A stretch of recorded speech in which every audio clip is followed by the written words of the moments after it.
Hi, and welcome to the Sit Down with Suzanne podcast. I am your host, Suzanne. Well, who am I? I'm a author, a life coach, a minister, a motivational speaker, and a leader with over 20 odd years of experience leading multi-million dollar corporations. And I am here for your listening pleasure.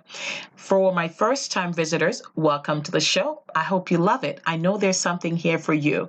And for all my returning listeners, I thank you so much for listening, for liking, for sharing, and for subscribing, and for turning up for every single episode.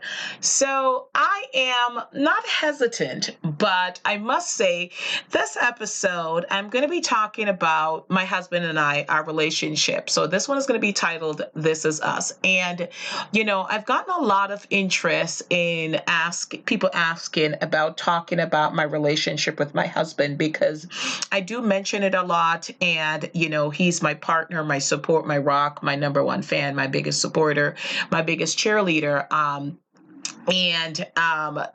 But I'm always hesitant to set myself up as an ideal. And I don't want anybody to think that our relationship is not perfect by any stretch of the imagination. I don't think that there are any perfect relationships. I think that every day we get better at the things that we do.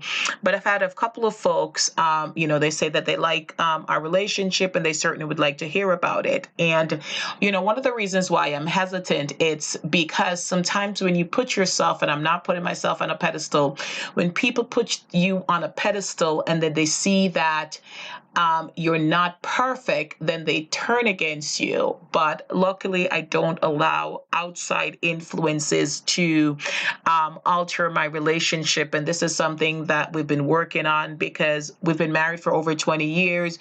We've been together longer. We didn't date that long before we got married.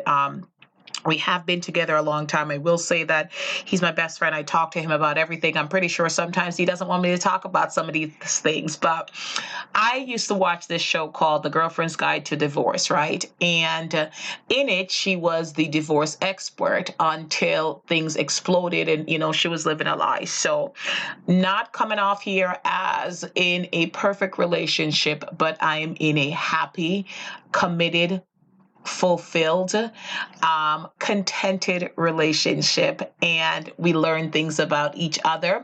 I won't say every day because sometimes we're so busy and caught up we don't see each other. It's in the mornings bye and in the night it's hi. But we do learn new things about each other every week. And, the big thing for us is we allow each other to be ourselves and and still love each other, love on each other, and compliment each other.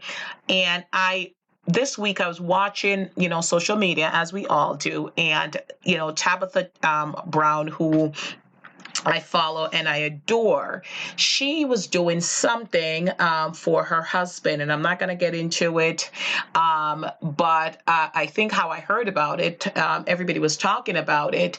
I guess she was doing something for her husband, and Wendy Williams had made a comment, and she responded just in kindness and just really talking about and prayed for them and prayed for her, and just really talking about love and support and what it looks like when you're in a committed relationship, how it's not one-sided. There are times when you support this other one so they could rise, and then other times the other one support could rise, and you're not competing. It's not a competition. And I truly loved and admired her answer. So I decided, okay, I'm going to bite the bullet. I'm going to do this episode titled This Is Us because I love the relationship that my husband and I have, and I know that it can only get better. So for those of you who have asked, I'm going to talk about it. This is us. So I met my husband so long ago at a party, and I didn't expect to meet my husband at a party, but there it is. I met him at a party, and at the time, wearing bathing suits out was a thing. Anyway, I wore a bathing suit and a sarong to a party. That's how I met him. I actually still have the picture. I had the picture, I should say, that what I was wearing the day that I met him, and he had blown it up into this massive picture. Some reason the picture was massive. So we had a tiny apartment when we just started out, and the picture just overshadowed everything. And for some reason, my mom was obsessed with pictures. So she had this picture in her house, this big picture of me in a bathing suit and a little tiny little sarong skirt and curly hair and high heels. And anyway, my mom unfortunately had a fire a couple of years ago, a long time ago, and I'm so grateful that no one died during that fire. But the picture was one of the things that burnt in the fire. Tried to salvage it, couldn't. But anyway, so he did make a massive portrait of that picture, and I found a couple of the smaller shots of the outfit that I was wearing that time. So I met my husband several, such a long time ago, and we started dating. And I've told this story a couple of times, and I'm just gonna say it once. So at this party, we went with someone, a friend of mine, and who actually happened to be his sister. So it's very weird how the Lord works, right? So his sister, we were best friends in high school.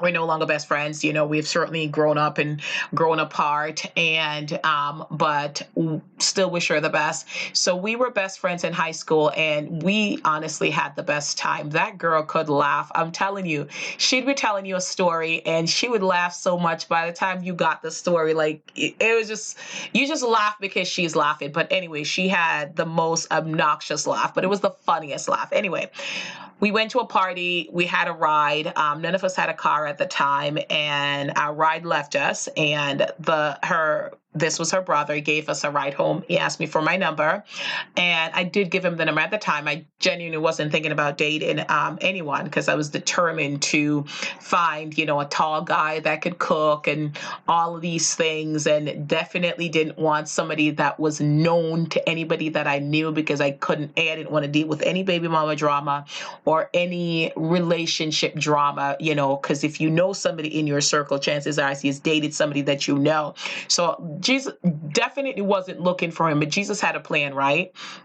So he asked me, I gave him the number, and then he called me the next day, and I remember him asking me, he would like to take me out. And I was like, okay, like, what do you want? Is this about sex? Because if that's it, I'm not going to do that.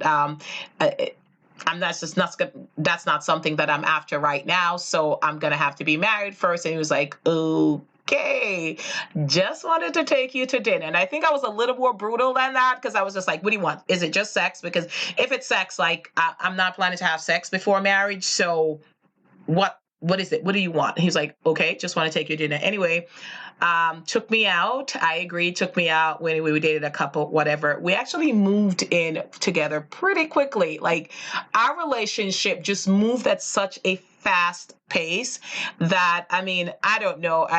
Honestly, it just went different from what I had pictured. I thought I was going to meet somebody, fall in love. We're going to date for a couple of years. We're both living in our different places. Then we're going to visit each other. And, anyway, didn't work out like that. So I literally moved from my mom's house to sharing an apartment with him. And that also wasn't something that I'd wanted in terms of when I was growing up, because I was like, I'm going to, have my own place before I get married, all of that. But anyway, moved at a very fast pace. And honestly, I think less than 2 years later, we were married. Wow. So it's very fast paced. Over the past 20 odd years that we've been together, we have definitely had some glorious moments. We have had some fantastic moments.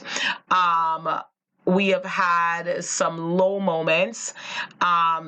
When we lost, when I had a miscarriage, that was definitely a low moment for us. The birth of both of our daughters were incredible, outstanding moments. And, just different things, buying our first new car, buying our home. That was exciting. And it's funny, when we were together, just me and him, we didn't travel as much as we do now. And we had the time, we had the money, less responsibility. And I remember our rent, I should say, was $300. $300. Oh, what I wouldn't give to go back to paying that amount of money, right? For rent or mortgage. So we were together, and we were living together, and like I mentioned, we ended up getting married. I have to do another show about that another day. I can't really get into that, but got married very quickly. I remember the first time he said that he loved me. And it's funny. I remember we were watching something because my husband used to watch Animaniacs, Bonkers, and all those Disney cartoons. He used to work night and slept during the day. And then after work, I would go and hang out with him before he had to go back to work. And I remember saying something to him. This was pretty soon in our relationship. I won't blow up his spot, but it was like mad early. And I was like, you like me, don't you? And he was like, no, I don't like you. I love you. I was like, what? I was like, okay. Yeah, so that was mad early in the relationship. And I was like, all right, all right, all right, all right. Anyway, so dated for a very short time before we moved in together, and then got married pretty quickly also. And like I mentioned, over the years, we've had ups and downs. We've had moments where I'm just like, we were sorely tested. There's been moments when my family played a huge role in our relationship, just our involvement. There were moments when his family played a huge role in our relationship, just, their involvement. So there's been moments that, like I said, we have both just weathered a storm, and truly, I was like, holy cow. So marriage is not easy, y'all. And getting to where we are right now, it wasn't easy. It wasn't perfect. It was hard work.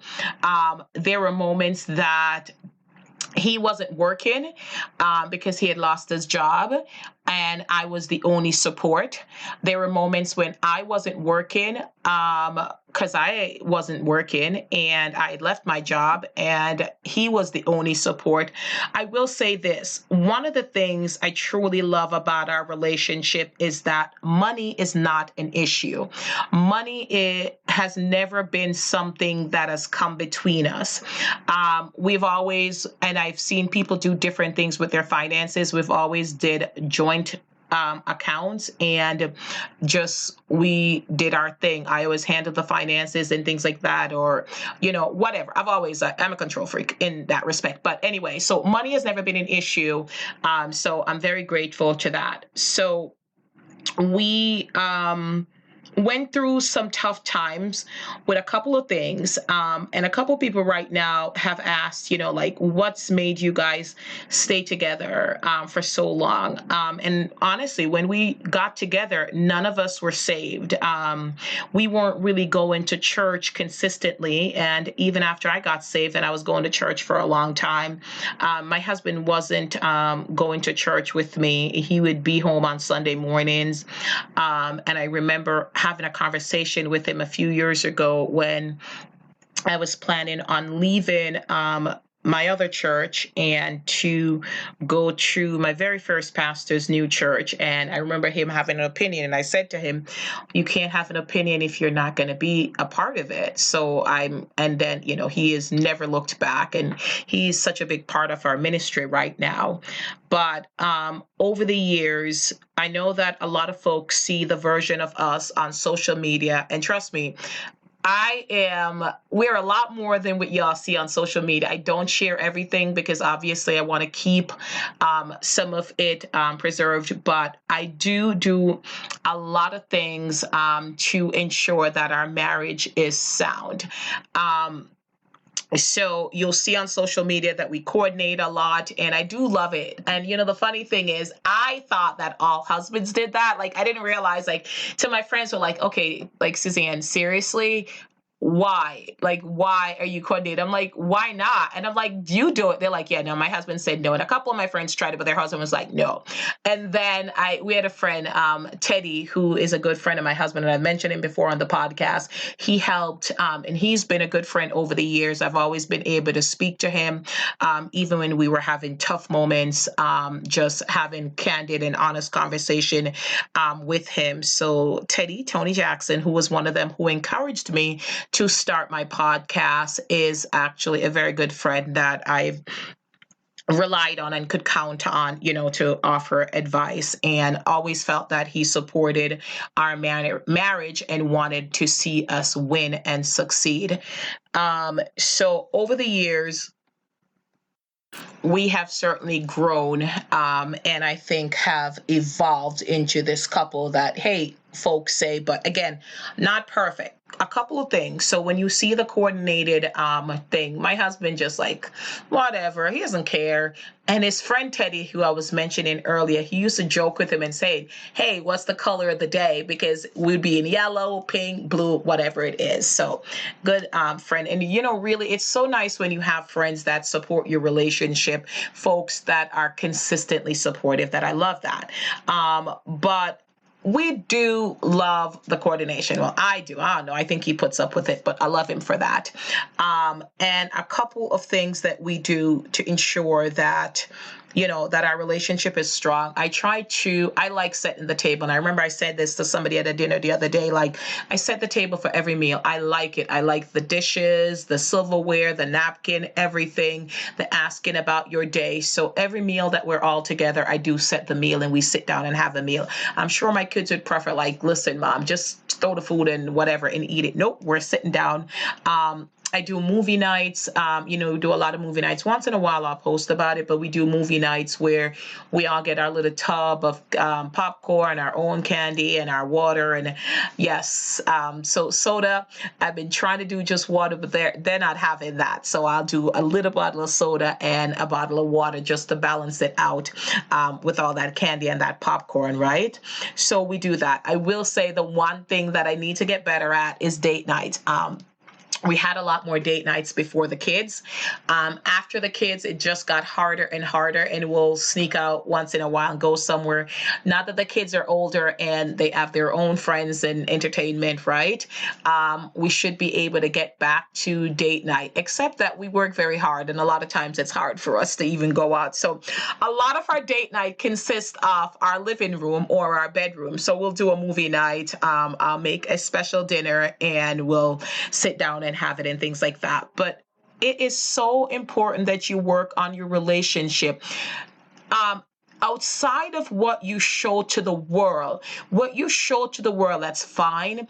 But outside of what you show to the world, your other relationship should be so much better. To me, it's kind of like faith, right? The relationship that you show publicly to others, to God, is one thing, but it really is that personal and private relationship that you have with God that's important. Your alone time with God. And I feel the same way. So you're going to see us on social media going on vacations, and you're going to see us going to different places, and you're going to see us coordinated, and him laughing and him taking picture. Yeah, that's all true. But behind all that, the relationship that we have at home is so much more important.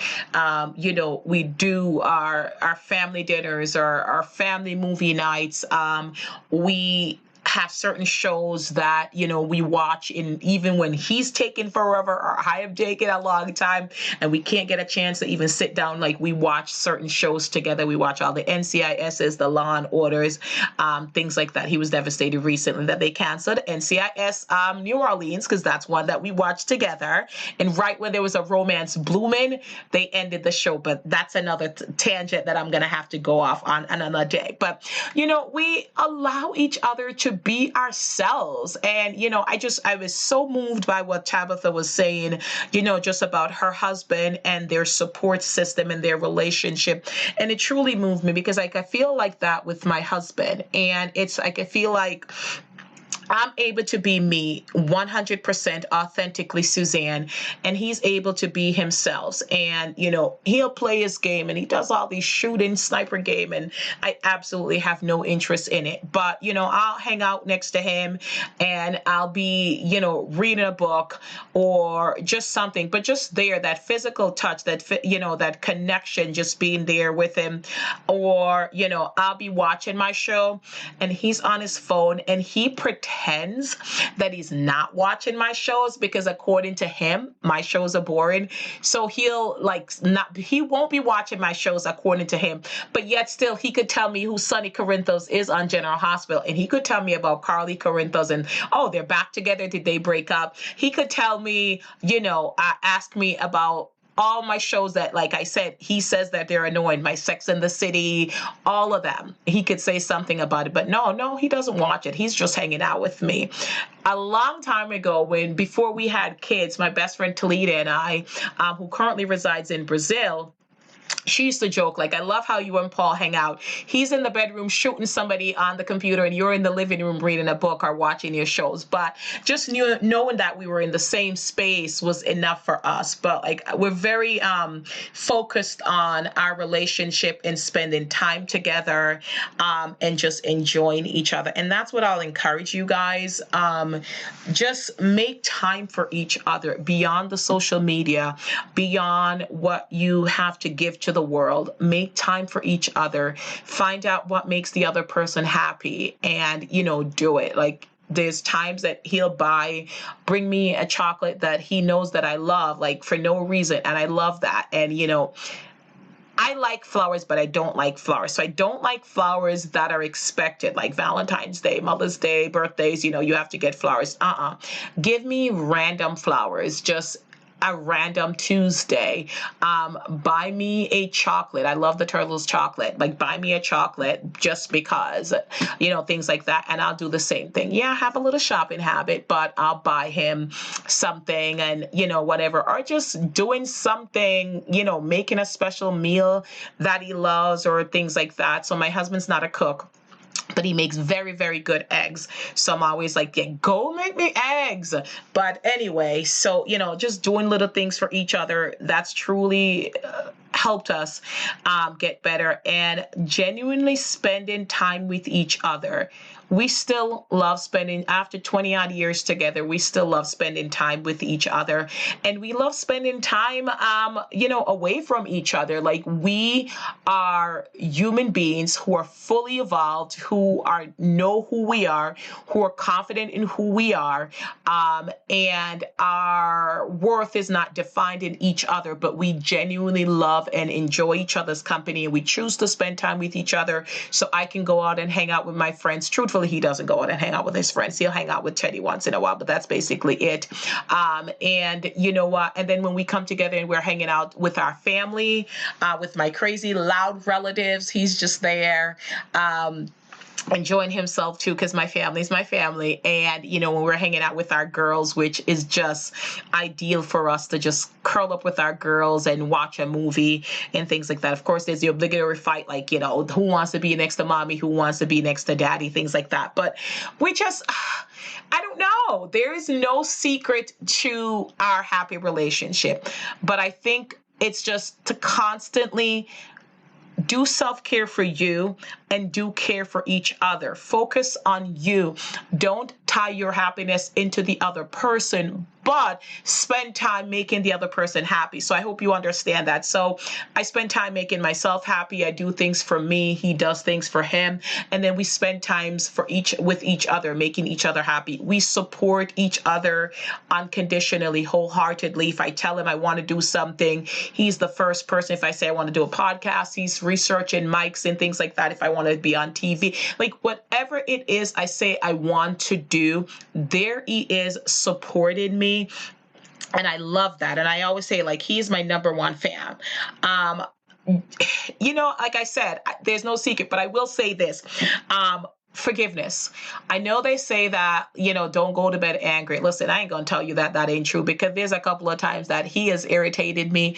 And I'm sure in my less than perfect moments, I have irritated him. And we have been, in our feelings like Drake for a couple of days, but we always end up back forgiving each other, because you have to.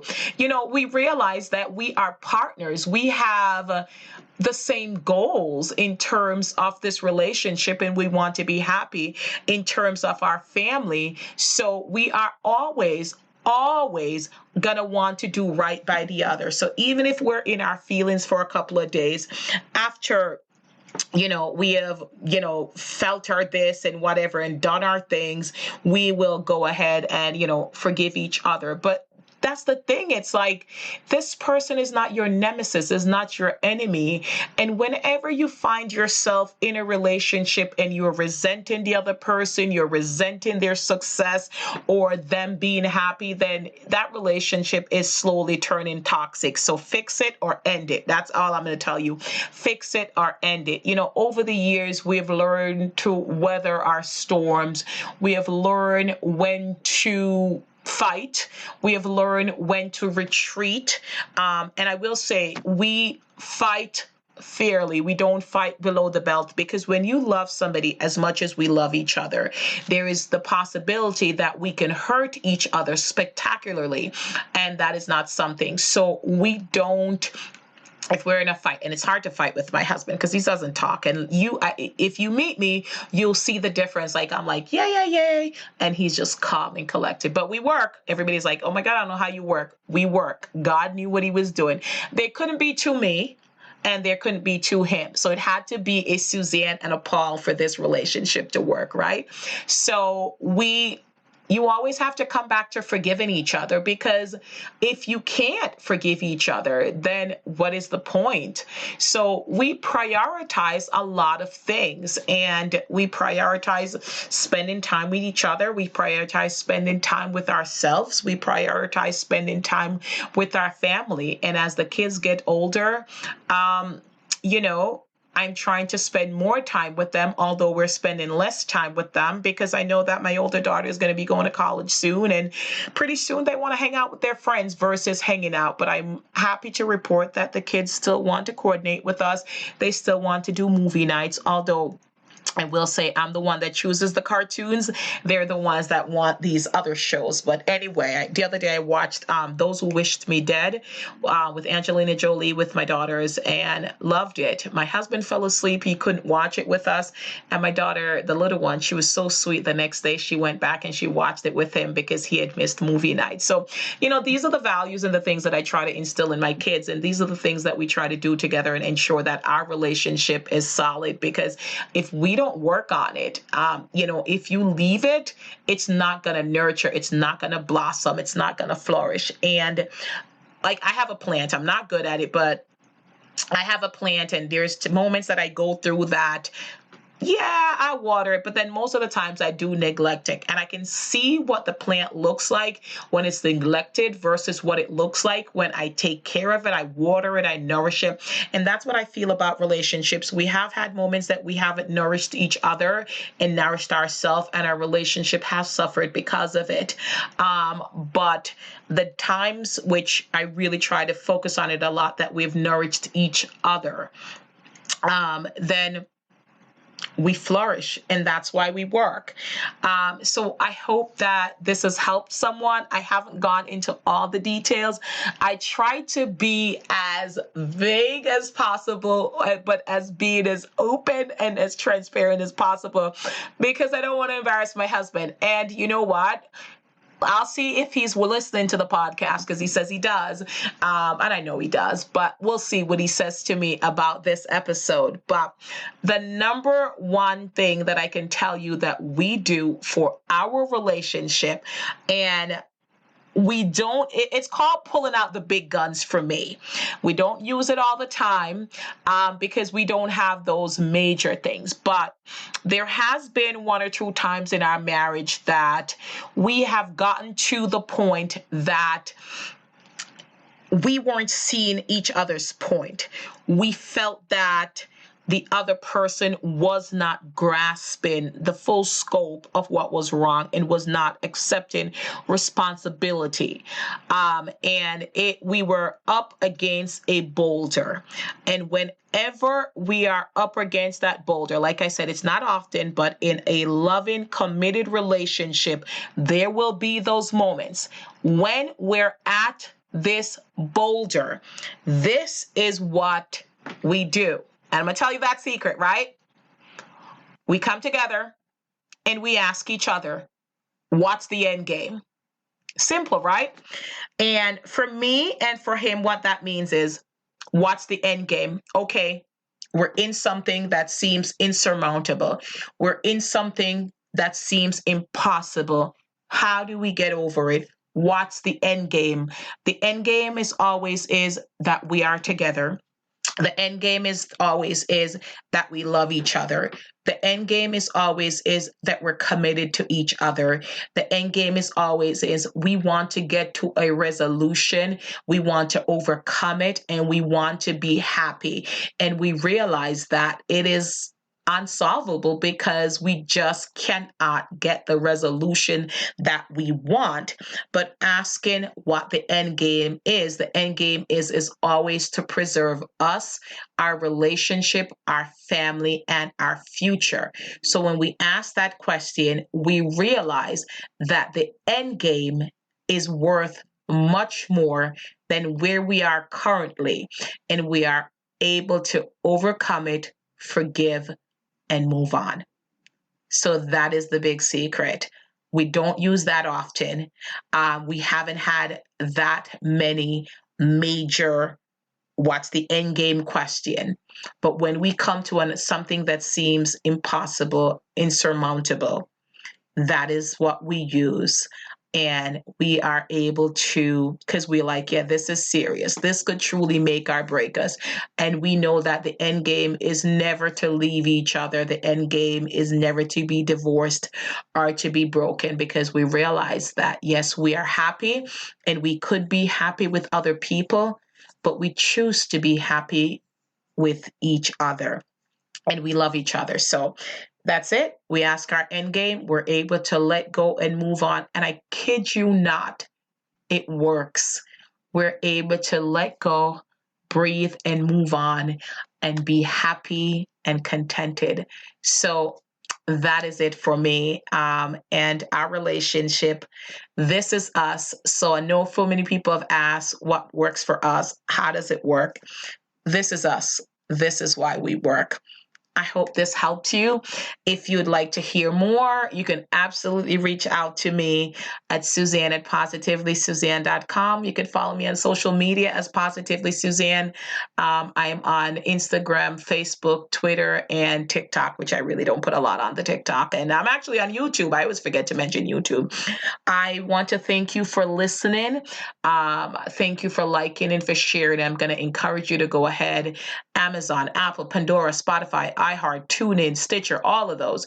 Go ahead, listen, like, subscribe, follow, share, write a review.